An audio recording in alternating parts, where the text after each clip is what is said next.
여러분들이 많이 또 기도해 주시고 헌신해 주셔서 우리 영상을 봤던 것처럼 지난 주간에 우리 캄보디아에 먼저 파송한 이제 목사님께서 5월 달부터 6월부터 우리 교회를 임대해서 우리 예배를 계속 드리는 중에 이제 중분호회가 함께 가서 이번에 설립 예배를 드리고 또 설립을 공포하고 또 이제 새로운 또 캄보디아 살리는 시작을 하는 응답을 보는 시간표였습니다. 제가 참 감사한 게 우리 교회가 작은 것 같지만 여러분의 그 귀한 헌신을 통해서 또 많은 선교원금을 지금까지 보냈지만 캄보디아라는 현장에 처음으로 복음 가진 선교사가 파송돼서 복음운동이 진행되고 있는데 여러분이 거기에 또 우리 교회가 중요한 역할을 감당하고 있습니다.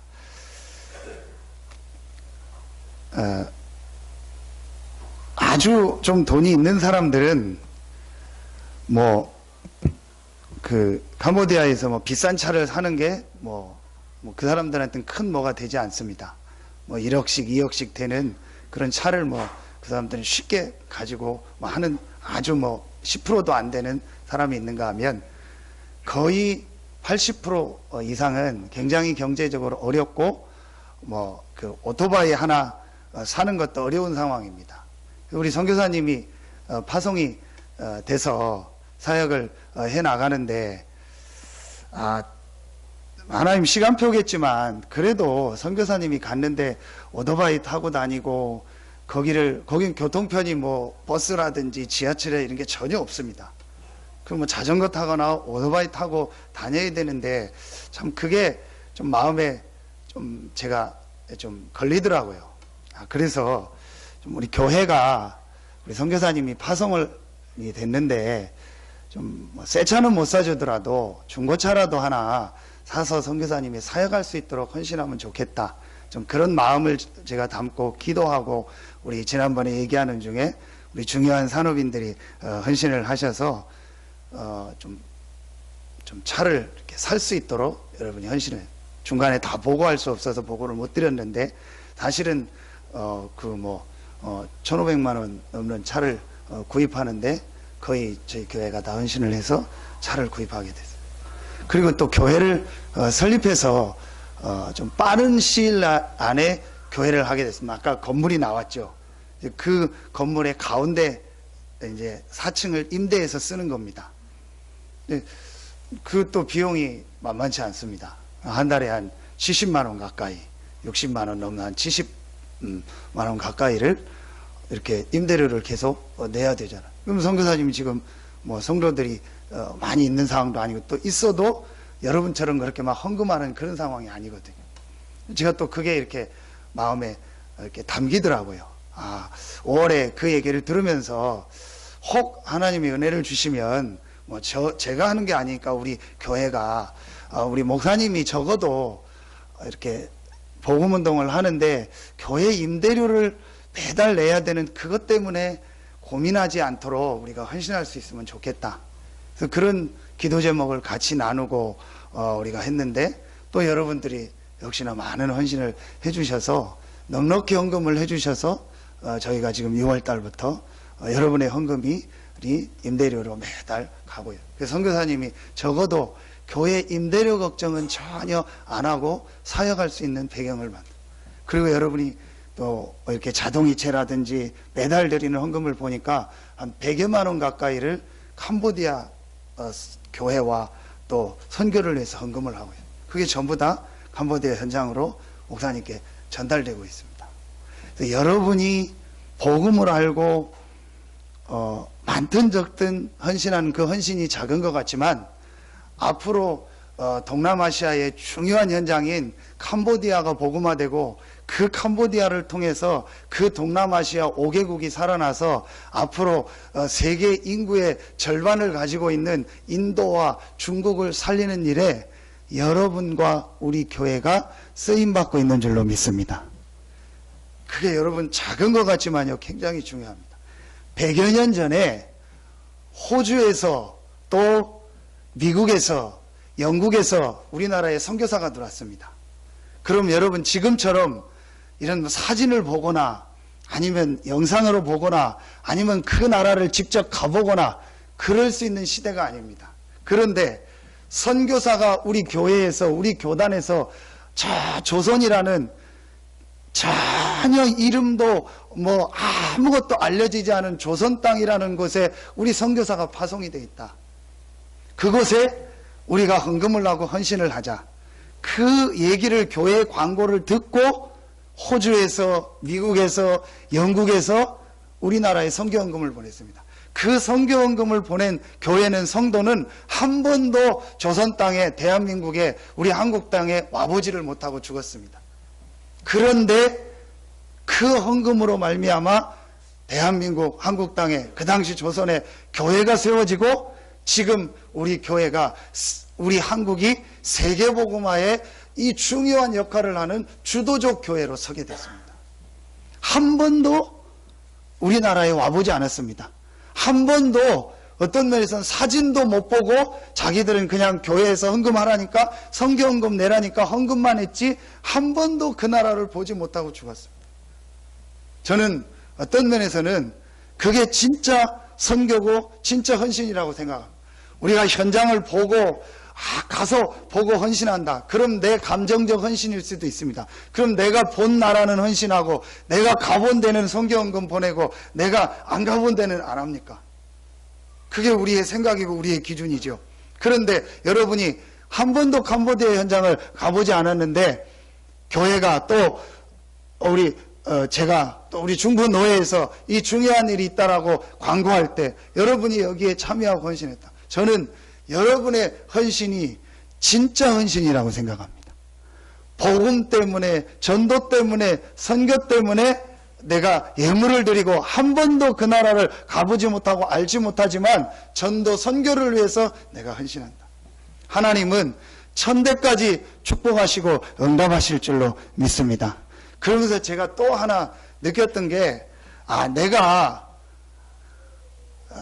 저에게는 선교사라는 해외 나가서 복음 전하는 게 아닌 국내에서 복음을 전하고 또 작지만 해외 선교사를 도울 수 있는 사명을 주셨습니다. 모르죠. 하나님이 저를 어떤 시간대에 또 선교사로 보낼지는. 근데 제 성품상 제 스타일상 볼 때 하나님이 저를 선교사로 보내지는 않을 것 같아요. 왜냐?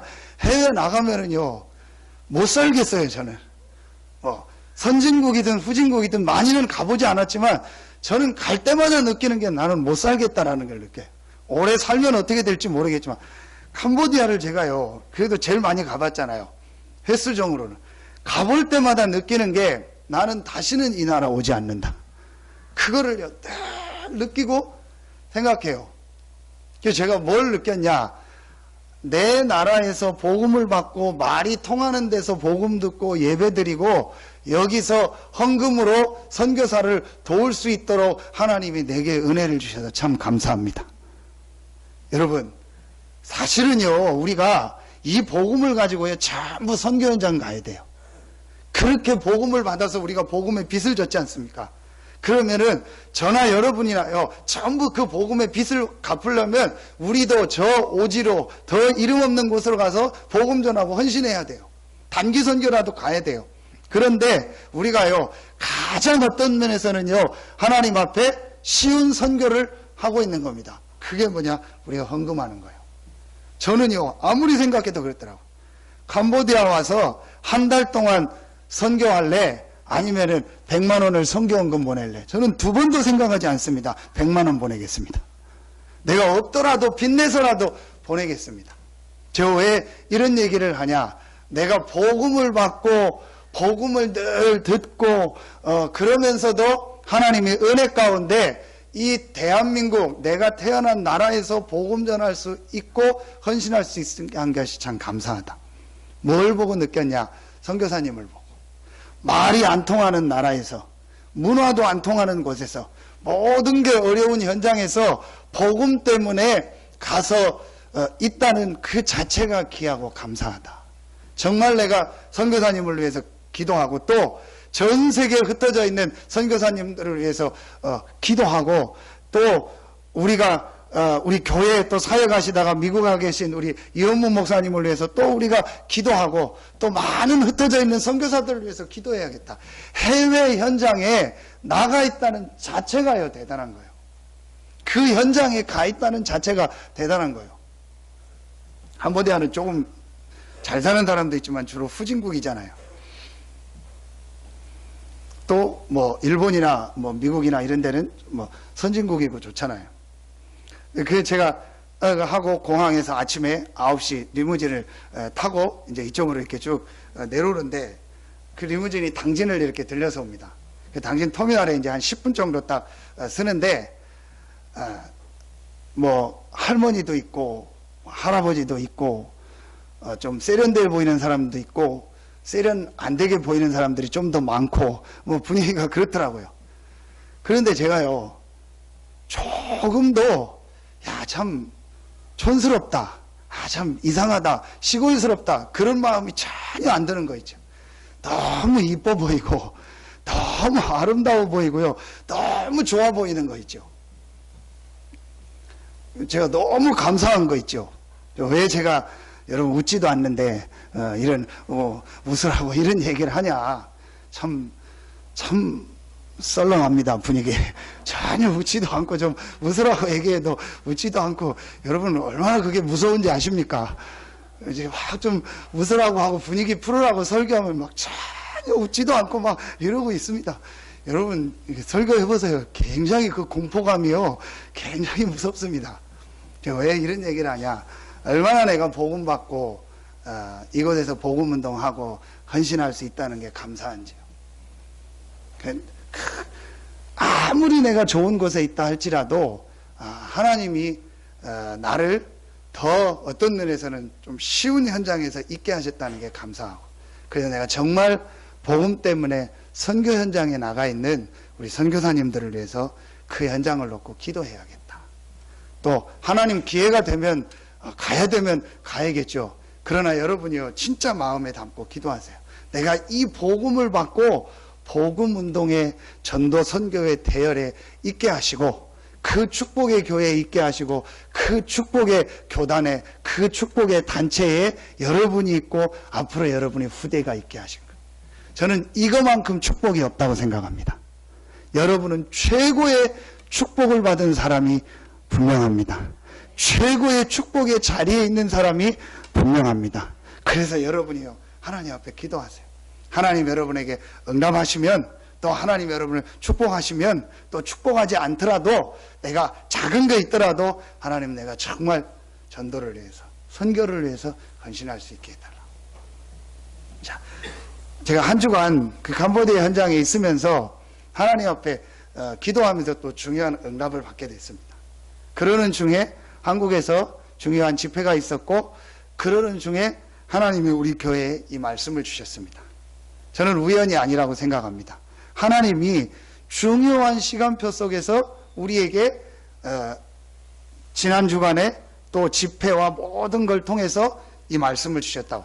사도행전 1장을 마무리하면서 여러분이 오늘요 마지막 사도행전 1장 12절로 14절 기도의 뿌리라는 제목을 가지고 완전히 여러분의 인생에요 하나님의 축복이 시작되는 응답 있기를 예수의 이름으로 축원합니다. 제가 이 본문을 놓고 캄보디아에서 시간 날 때마다 계속 기도하고 생각하고 말씀을 또 묵상하고 말씀을 받았는데, 하나님이 정확하게 나와 또 우리 교회에 맞는 시간표를 주시는 거예요. 여러분 혹시 여러분에게 지금 굉장한 답답함이 있습니까? 혹시 여러분에게 지금 굉장히 어려움이 있습니까? 혹시 여러분에게 지금 참 너무 나는 지금 힘들다, 모든 게 힘들다, 그런 분 계십니까? 그러면 오늘 여러분이요 하나님 앞에 한번 질문해 보세요. 여러분 출애굽기 14장 4절에 보니까 하나님이 바로의 마음을 완악하게 하사 출애굽해서 가는 이스라엘을 쫓아갔다 했어요. 앞에 홍해가 막혔을 때, 여러분 홍해가 막힌 게 문제가 아닙니다. 돌아가면 되거든요. 아니면 시간 내서 배 만들어서 건너면 됩니다. 뭐가 문제죠? 홍해 막혀서 앞으로 못 나가는데 뒤에 바로의 군대가 이스라엘을 죽이려고 쫓아오는 거예요. 무장하고. 그런데 성경에 보니까 하나님이 바로의 마음을 완악하게 해서 이스라엘을 쫓아가게 했다는 거예요. 하나님 막으면 될 텐데. 그런 말이요, 출애굽기에요, 굉장히 많이 나옵니다. 하나님이 바로의 마음을 완악하게 하세요. 여러분에게 지금 굉장한 답답함이 있습니까? 굉장한 어려움이 있습니까? 굉장히 여러분 힘듭니까? 뭔가 모르게 막힌 것 같고 어려운 것 같고 되는 것도 없는 것 같고 또 건강도 경제도 모든 게 여러분 어렵다고 생각하십니까? 하나님이 그렇게 하신 겁니다. 왜 하나님이 그렇게 하셨을까요? 왜 여러분 하나님이 그걸 허락하셨을까요? 왜 하나님이 나를 이 어려운 상황으로 몰아넣었을까요? 왜 하나님이 나를 이 어려운 현장으로 오게 하셨을까요? 왜 하나님이 나에게 이런 어려운 상황 속에 빠지게 하셨을까요? 하나님이 우리에게 진짜 응답, 진짜 축복을 주시려고. 그러면서 하나님 뭘 원하시냐? 우리 속에 오랫동안 내려있는 뿌리를 바꾸라는 거예요. 여러분에게 오늘 사도행전 1장을 마무리하면서요, 여러분 인생에요, 최고의 축복이 시작되는 시간 되기를 예수의 이름으로 축원합니다. 우리 캄보디아 아까 사진 보는데 그 중간에 지나간 사진은 제가 5월에 찍은 건데 장로님한테 보내서 같이 해달라고 했어요. 그게 시엠립의 앙코르와트에 있는 보면은요, 큰 나무들이 있어요. 그게 한 1000년 정도 된 나무입니다. 아까 보면 여러분 얼핏 뭐 큰 뱀 같기도 하고 큰 나무, 그게 나무 뿌리입니다. 그 뿌리가 그 정도면 위에는 얼마나 되겠습니까? 그런 나무가 시엠립에 보면 뭐 앙코르와트라든지 중요한 신전을요 완전히 감싸고 있는 나무요. 그게요 뿌리가 어마어마합니다. 그 나무를 뽑아내면요 그 신전이 다 무너져요. 그냥 이제 그대로 놔뒀는데 그게 오히려 예술품처럼 됐어요. 그러니까 1000년 동안 그 나무가 뿌리를 내린 거예요. 그러니까 그거를 바꾼다는 말은 사실은요 거의 어렵다는 거죠. 그 나무를 다 죽이거나 이제 그 유적을 다 없애지 않는 이상은 그 뿌리를 못 바꿔내요. 하나님이 우리에게 왜 그런 어려움을 주셨을까? 왜 이런 힘든 상황으로 가게 하셨을까? 왜 하나님이 나에게 이런 상황을 맞닥뜨리게 하셨을까? 왜 하나님이 나에게 이런 사람을 만나게 하셨을까? 하나님이 우리를 축복하시는데 그 축복하시는 가장 중요한 시작이 뭐냐? 내 속에 잘못된 뿌리를 바꿔라. 왜 하나님이 광야 40년을 허락하셨을까요? 400년 동안 뿌리 내린 게 있어요. 왜 하나님이 초대교회를 이런 로마에 속국되게 하고 굉장히 어려운 상황으로 들어가게 하셨을까요? 초대교회 이스라엘 사람들에게 오랫동안 수천 년 동안 내려오는 뿌리 내린 게 있어요. 이걸 바꾸는 시간표예요. 여러분 만약에요 이 부분만 바뀌어진다면 여러분이 어떤 상황에 가도 어떤 현장에 가도 승리할 줄로 믿습니다. 여러분 이게 굉장히 중요한 겁니다. 자, 그러면 오늘 간단하게 말씀을 정리하는데요, 사도행전 1장 12절로 14절에 보니까 오로지 기도했다. 그래서 기도의 뿌리를 내려야 되는데 기도의 뿌리를 내리려면 가장 중요한 게 있습니다. 여러분이 오늘 꼭 생각해야 될 게 하나 있습니다. 자, 2장 5절에 보면 사도행전 2장, 그때에 경건한 유대인들이 천하 각국으로부터 와서 예루살렘에 머물러 있더니, 여러분 여기서 두 가지를 생각하셔야 됩니다. 예루살렘은 남유다의 수도입니다. 우리나라로 말로 하면 서울입니다. 그 예루살렘에 절기가 있어서 천하 각국에서 유대인들이 모인 겁니다. 그러면은 천하 각국에서 예루살렘으로 절기 때 유대인들이 모일 때는요, 이 사람들은 경제적으로 성공한 사람입니다. 위치가 있는 사람입니다. 그러면서 예루살렘은요, 이 이스라엘의 유다의 수도면서 모든 성전이 있고 모든 성공한 사람들이 다 모이는 곳이 예루살렘입니다. 천하 각국으로 온 사람들은 경제적으로든 모든 부분에서 성공한 사람들입니다.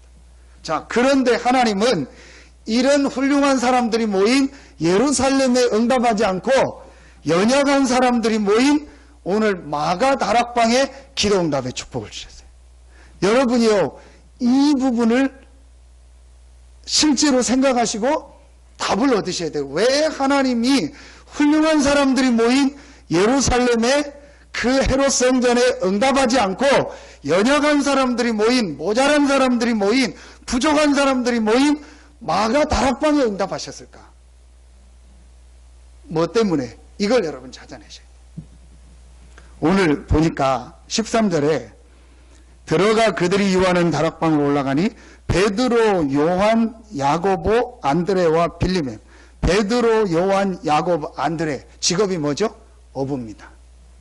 그러면은 오늘 11명 나오는데 제자들의 이름이 이 11명 중에서 우리가 직업을 확인할 수 있는 사람이 있는데 4명은 어부입니다. 3분의 1 이상.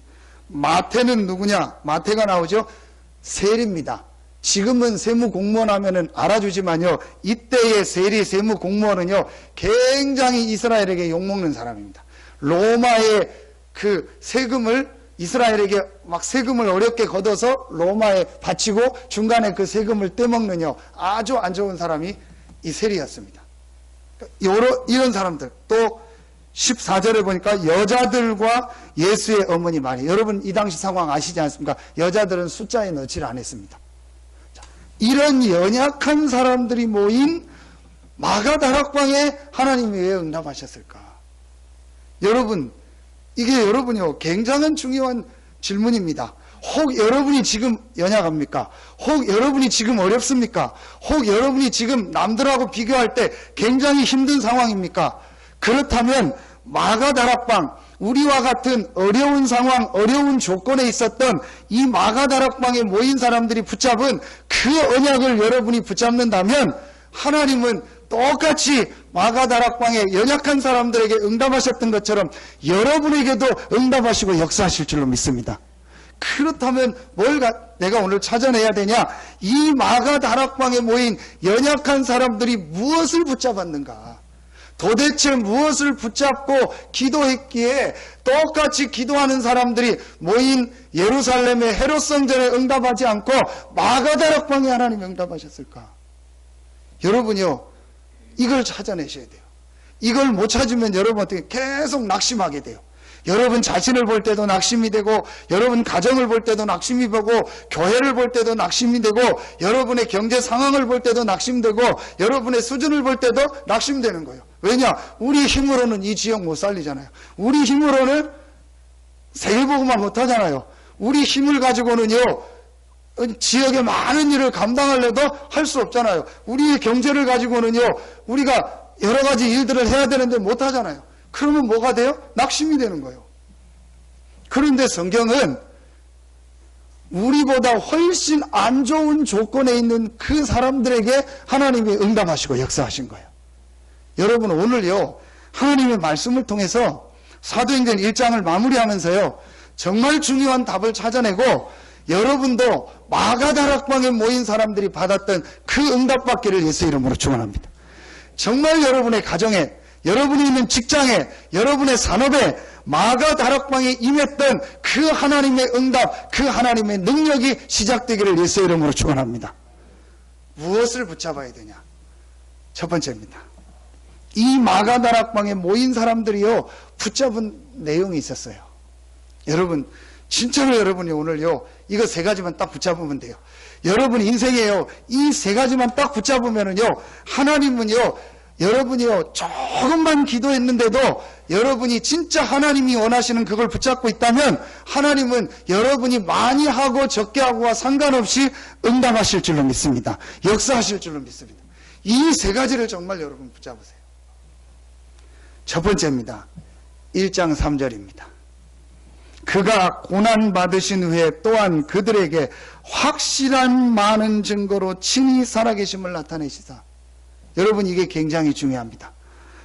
확실한 많은 증거로 친히 살아계심을 나타내사. 누가요? 예수가. 여러분 이게 무슨 말이죠? 여러분 분명히 예수가 죽었습니다. 죽어서 장사 지냈습니다. 그런데 3일 만에 살아서 제자들 앞에 나타난 거예요. 근데 환상인 줄 알았어요. 꿈인 줄 알았어요. 그런데 예수님께서 요한복음 21장에 보니까 뭘 하죠? 물고기 잡는 제자들에게 아침을 준비합니다. 밤새 물고기 잡았던 제자들에게 생선을 구우면서 조반을 준비하죠. 그러면서 도마에게는 내 손과 옆구리를 만져보라 그러죠. 그 도마가 직접 만져보죠. 같이 음식을 먹죠. 뭘 말하는 거예요? 실제로 환상이 아닌, 꿈이 아닌 실제로 죽은 예수가 부활해서 제자들 앞에 나타난 거예요. 그래서 40일 동안 같이 보여준 거예요. 여러분, 이게 아무것도 아닌 것 같은데요, 여기서요 제자들의 모든 게 다 바뀌어버린 거예요. 이걸 다른 말로 뭐라고 하죠? 오직 그리스도요. 이 마가다락방에 모인 사람들이 오늘 사도행전 1장 3절에 보니까 부활하신 이 그리스도 되신 예수님을 만나고 나서 완전히 본인들 마음속에 한 가지가 딱 박혀진 거예요. 오직 그리스도. 여러분, 이 말이 여러분에게요 진짜로 이해되기 시작하면 여러분에게 마가다락방의 응답 축복이 시작될 줄로 믿습니다.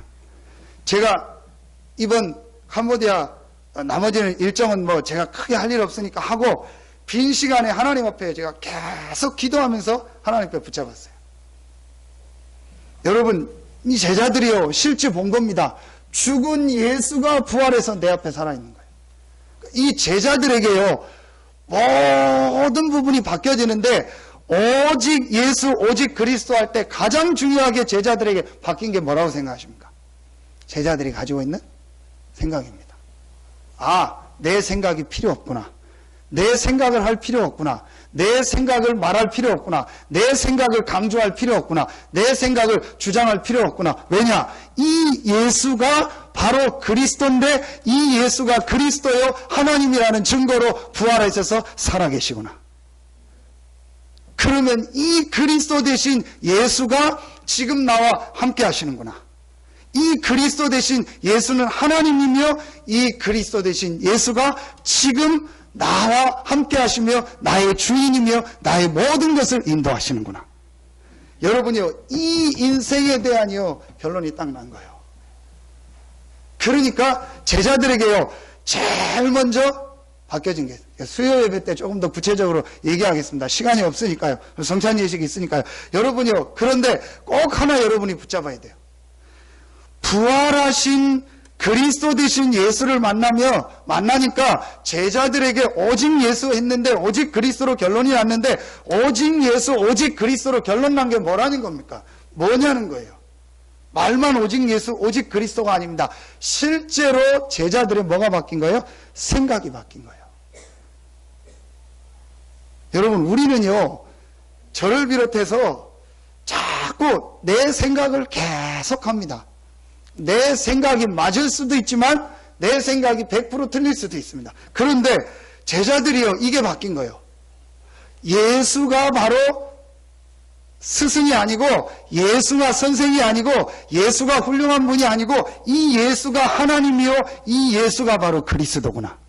이 그리스도 대신 예수는 부활하셔서 지금 살아계시구나. 여러분이요 그렇다면 만왕의 왕 대신 이 예수가 그리스도의 하나님이신데 이분이 나와 함께하면 이분이 나의 주인이구나. 그렇다면 내 생각할 필요 없다. 내가 뭘 갖다가 고민할 필요 없다. 어제 제가 조선일보를 신문을 보는데 어디 식당에 가서 재미난 기사가 있어서 사진을 찍어 왔어요. 서울에서 지지난 주간에 뭔 대회가 있었냐면요. 서울시에서 주관한 대회예요. 용산 전쟁기념관에서 멍 때리기 대회를 했더라고요. 그래서 뭐 이런 게 다 있나. 대회 이름이 멍 때리기 대회예요. 그래서 한 100명 가까이가 누구나 참여해서 앉아서 멍 때리고 앉아 있는 거예요. 제일 멍을 잘 때리는 사람을 뽑아서 상을 주는 거예요. 제 얘기가 아니고 실제 기사 났다니까요. 조선일보에. 근데 거기에 누가 뽑혔냐? 9살짜리 여자아이가 뽑힌 거예요. 멍 때리기 대회에서 1등을 했다고. 1시간 반을 멍 때려가지고. 그 내용이 나오잖아요. 근데 제가 뭐 이런 게 다 있나. 우리는 멍 때린다 하면 안 좋게 생각하잖아요. 근데 그걸 과학적으로 설명했는데 맞다 싶더라고요. 뉴턴이 언제 만유인력을 발견했냐? 사과나무 앞에서 멍 때리다가. 그걸 설명한 거예요. 사과나무 앞에서 멍 때린다는 게 아무 생각 없다는 거잖아. 아무 생각 없이 있다가 사과가 떨어지는 거 보고 뭐가 딱 와가지고 한 거래요. 근데 이제 그게 왜 과학적으로 맞냐? 우리가 어떤 걸 놓고 계속 고민하는 생각을 할 때요, 뇌가 1초에 10만 회 정도 뇌 안에 막 상호작용이 일어난대요. 그게 뭘 놓고 계속 만약에 1시간을 고민한다. 사람 죽는 거예요. 우리 몸에 밥을 먹으면 그 에너지의 80%를 어디서 쓰냐? 뇌에서 쓴대요. 그러니까 육체적 노동이 피곤한 게 아니고 사실은 내가 고민하고 염려하고 걱정을 계속하는 생각을 할 때 우리 뇌가 굉장히 피곤하대요. 그럼 잘못된 생각, 틀린 생각을 계속하면 어떻게 되냐? 그 뇌가 이상해지면서 과부하가 생기면서 몸에 질병이 다 온다는 거예요. 그래서 사람이 때로는요, 아무 생각을 안 하는 멍 때리는 시간을 가지면요, 우리 건강에 굉장히 좋다는 거예요. 그게 바로 뭐죠? 묵상이죠. 불신자는 그렇게 멍 때리고 묵상하다가 귀신이 역사하는데, 우리는요, 그리스도 안에서 내가 모든 게 끝났다는 것을 복음으로 누리면은요, 성령이 역사하는 거예요. 아, 맞다. 내 생각이 문제라. 그래서 제가 이제부터 은지한테 뭐라고 안 하기로 했어요. 은지한테 그 기사를 보는데 제일 떠오르는 은지가, 단어가 은지요. 은지 늘 내가 멍 때리는데 내가 뭐라고 했는데 굉장히 저게 축복이구나. 은지가 멍 때리는 게 아니고 묵상하는 거였구나. 아, 우리 성도들이 멍 때리는 게 아니었고 말씀 붙잡고 묵상하는 거구나. 저는 멍 때려서 왜 맨날 멍 때리는가? 왜 중직자들이 멍 때리고 앉아 있을까? 왜 성도들이 멍 때리고 앉아 있을까? 그렇게 했는데 제가 그걸 보고 완전히 생각이 바뀌었어요. 멍 때리는 게 아니구나. 저분이 굉장한 휴식을 하는 시간이고 굉장히 건강이 회복되는 시간이고 굉장한 성령 충만의 비밀을 누리는 시간이구나. 제가 왜 이 얘기를 하냐? 여러분, 우리의 생각이요.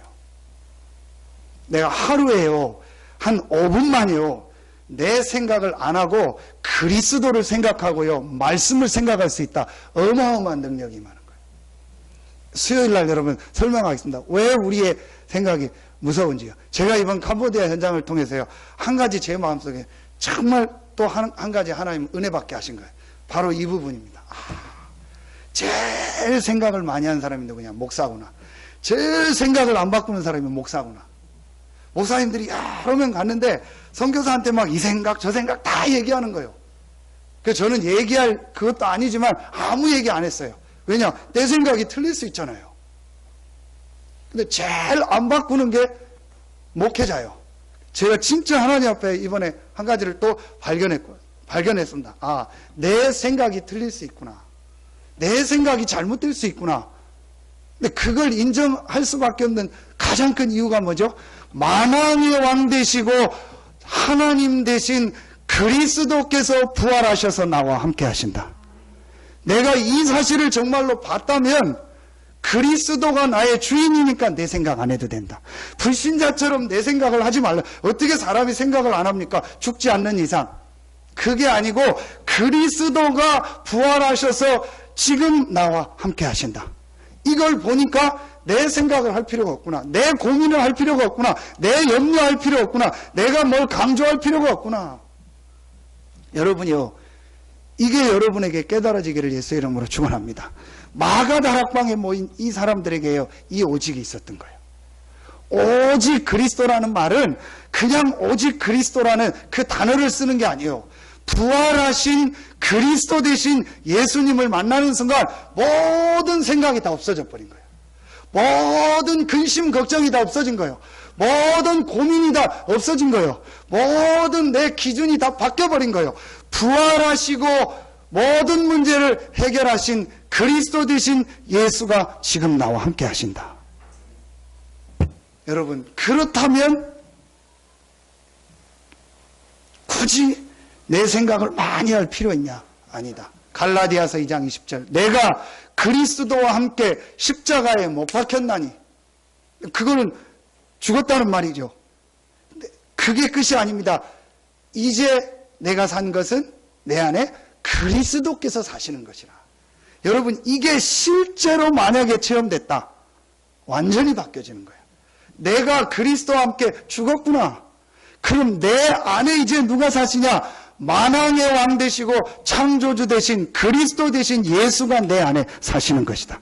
그럼 나의 주인이 누구냐? 예수 그리스도다. 이게 실제로 제자들에게 어떻게 했죠? 바뀌어버린 거예요. 여러분, 이렇게 되면 어떻게 되는지 아십니까? 여러분 속에요, 제일 먼저 뭐가 떠나가냐? 질병이 떠나가요. 여러분, 우리의 질병이 어디서 왔다고 생각해요? 마음에서 오는 겁니다. 그 마음의 질병이 어디서 왔다고 생각해요? 영적인 겁니다. 우리가 뭘 계속 고민할 때, 염려할 때, 걱정할 때요, 여러분도 모르게요, 굉장히 이 영적인 부분이 어려워지고 힘들어진다니까요.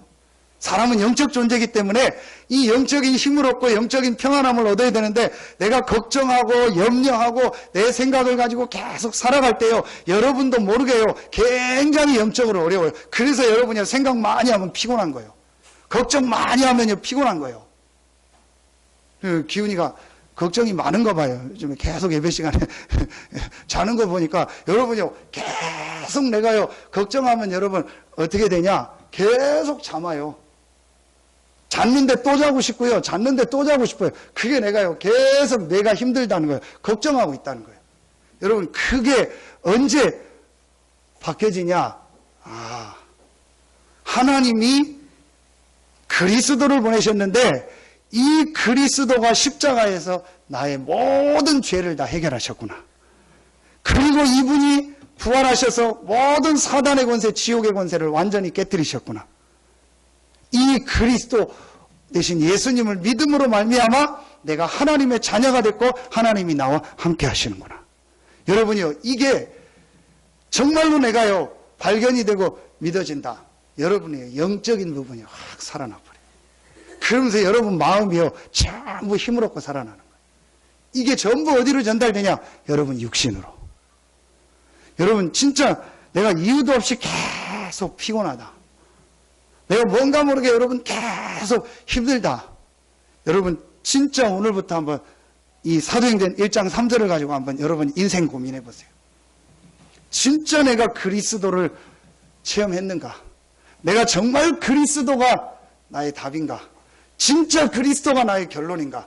정말 부활하신 그리스도 대신 예수님을 내가 말씀을 통해서 체험했는가? 여러분, 이 체험이 안 되면 여러분은요, 내일부터 또 걱정해야 돼요. 또 내일부터 여러분은요, 생각을 많이 해야 돼요. 또 내일부터 여러분은 고민해야 돼요. 또 내일부터 여러분은 염려해야 돼요. 그러다가 어느 순간 사단이요, 그 생각을 딱 잡아버리면은요, 완전히 이상한 쪽으로 가는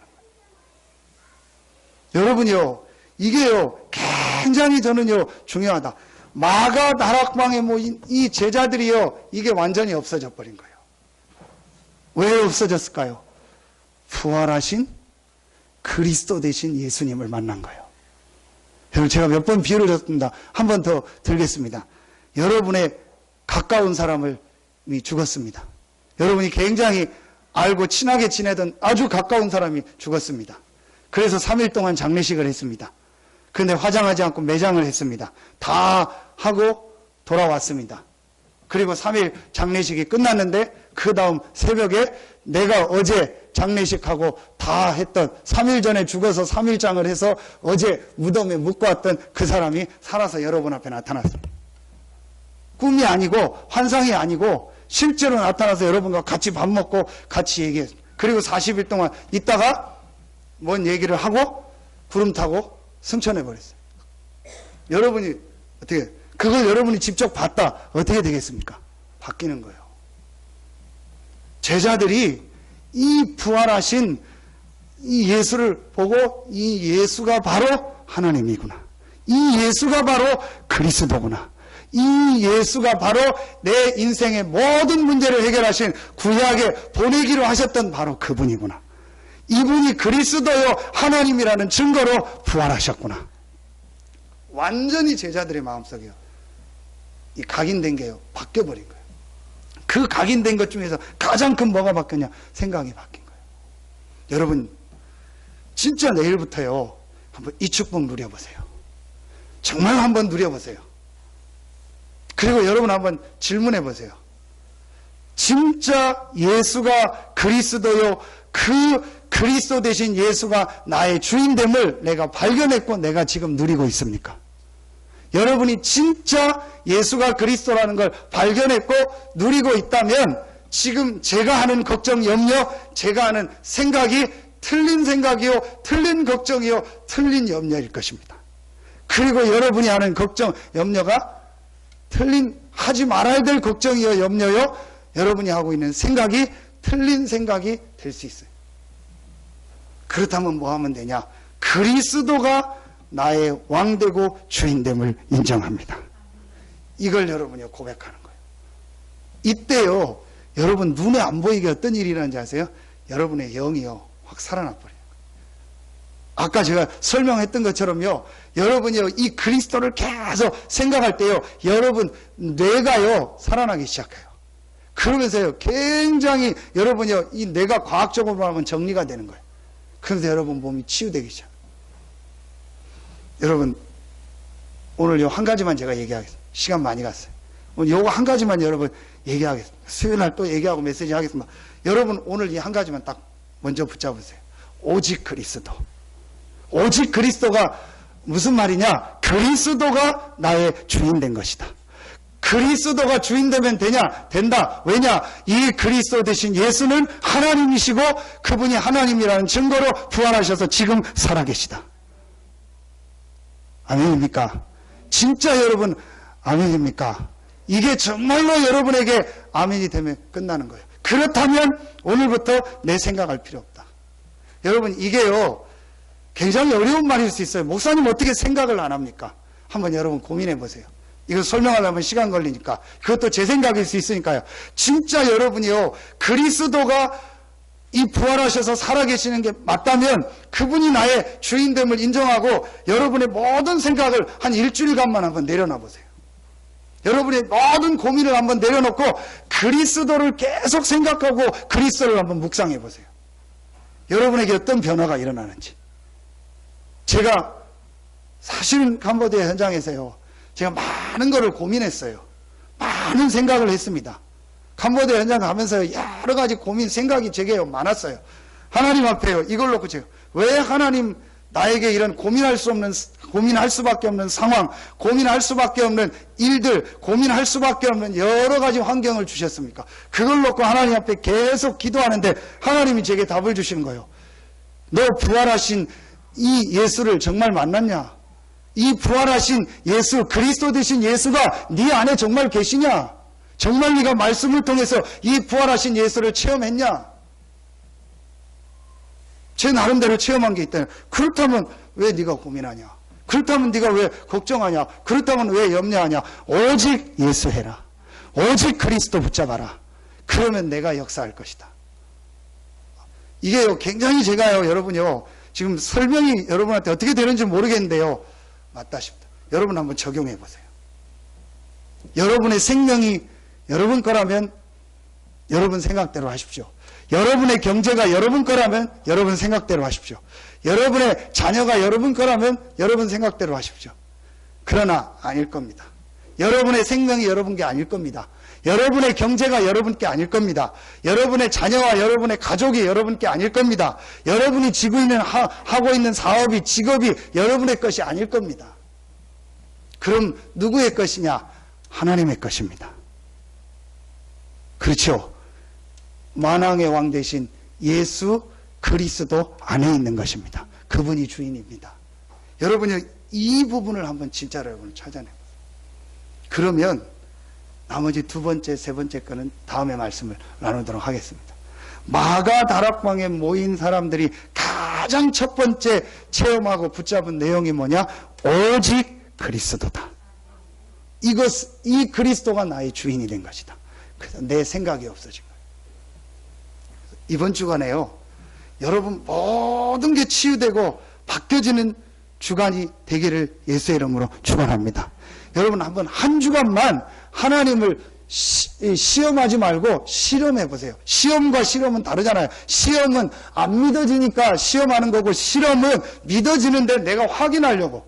그렇죠. 여러분 한번 진짜로 여러분의 생각, 여러분의 기준, 여러분의 염려 내려놓고 오직 그리스도를 한번 바라보고 그리스도가 하신 일이 무엇이며 그리스도 안에 있는 축복이 뭔가를 여러분 한번 실제로 한 주일만 여러분 적용해 보세요.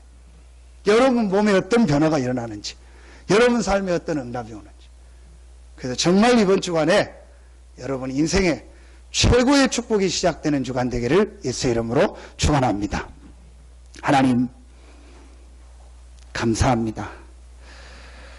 오늘 우리 예배하며 말씀 듣는 우리 모든 성도들에게 오직 그리스도가 실제로 체험되어지게 하여 주시옵소서. 그리스도가 나의 왕되고 나의 주인 되심을 실제로 인정하고 고백하며 누리며 이 그리스도의 축복을 가지고 나를 살리고 내 현장을 살리고 모든 만나는 사람을 살리는 축복이 시작되게 하여 주시옵소서.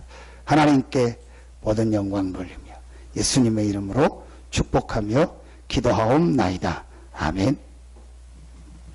오늘 성찬 예식을 바로 진행하도록 하겠습니다. 우리 찬송가 150장 찬양하겠습니다. 우리 성찬위원들은 준비해 주시기 바랍니다. 찬송가 150